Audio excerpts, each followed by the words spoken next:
हाम्रो च्यानललाई सब्स्क्राइब गर्नको लागि रातो बटनमा क्लिक गर्नुहोला अनि नोटिफिकेसन पाउनको लागि तपाईहरुले बेल आइकनमा क्लिक गर्नुहोला।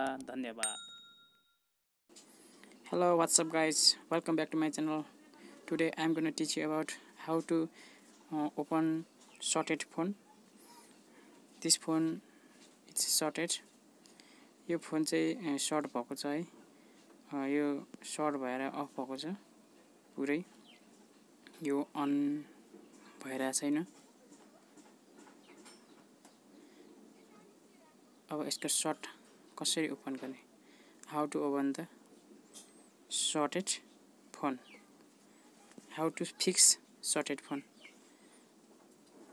प्रब्लम चाहिँ यहाँ ब्राउजरमा राख्दै यो के गरेको छ। बिल्कुल सर्ट छ यो ठ्याक ठ्याक गरेछ हैन।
सर्ट खोल्नु पर्ने यसलाई टेस्ट गर्छु।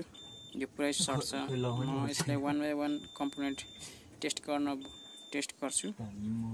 तर यो सर्टले गर्दाखेरि यहाँ फिक्स भएको छैन। यहाँ क्यापेसिटर पनि सर्ट देखाएको छ। अब म यसलाई एउटा उपाय छ। यसलाई सर्टलाई डिस्ट्रोय गर्ने एउटा तपाईले 3.5 भोल्टेज ब्याट्रीलाई फुल चार्जमा राख्नुपर्ने हुन्छ अनि यसले चाहिँ यसको प्रयोग गर्न सक्नुहुन्छ तपाईले। यसरी माइनस प्लस जोड्दाखेरि यसको पावरले चाहिँ सर्ट भएको जुन चाहिँ कम्पोनेन्टलाई डिस्ट्रोय गर्छ। यतिखेर तपाईको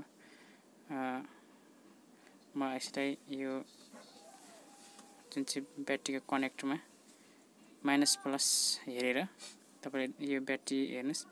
यहाँ तपाईले देखिरहनु भएको छ।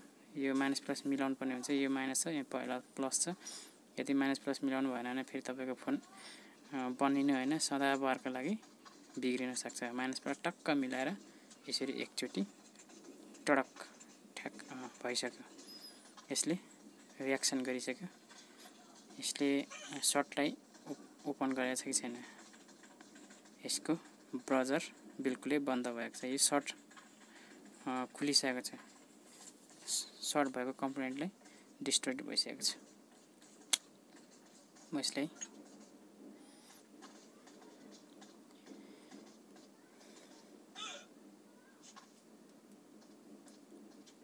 लाएर अब म एकचोटी फेरि चेक गर्नेछु मल्टिमिटरबाट। तपाईले यसरी चेक गर्न सक्नुहुन्छ। यो ब्राउजर टी गरिरहेछ। अब यतिखेर हामीले लाउँदाखेरि यो ब्राउजर अफ भइसकेको छ है। यहाँ नम्बरिङ देखाइरहेछ। यो सर्ट खुलिसकेको छ। अब भने म यसलाई सबै सेट गर्नेछु।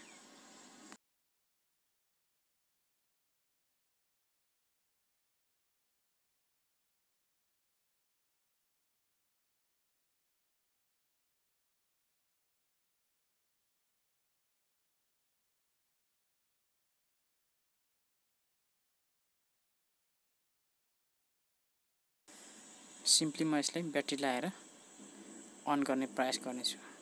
तपाईले देख्नुभयो यो सेटको जुन चाहिँ सर्ट थियो त्यो ओपन भइसकेको छ। सर्ट भनेको चाहिँ एक दुसराको सर्किट चाहिँ कम्पोनेन्ट चाहिँ एउटा विद्युतीय चाहिँ वहन चाहिँ एक आकारमा वारपार भइसकेको थियो। विशेष गरी यो सर्ट हुने चाहिँ कम्पोनेन्ट चाहिँ कि त डायोड हुन्छ कि त क्यापेसिटर हुन्छ है त। अनि कुनै बेला चाहिँ आइसी नै समस्या हुन सक्छ। आइसीमै समस्या भयो भने चाहिँ यसलाई अलिकति गाह्रो पर्छ। आइसीमै सर्ट भयो भने चाहिँ यसलाई आइसी नै रिप्लेस गर्नुपर्ने हुन्छ अथवा रिहट गर्नुपर्ने हुन्छ। हाम्रो बिल्कुलै ओपन भएको छ। धन्यवाद साथीहरू मेरो भिडियो हेरिदिनु भयो। मेरो भिडियोलाई लाइक सब्सक्राइब पनि गरिदिनुहोस् मेरो च्यानललाई है, सेयर पनि गरिदिनुहोस्।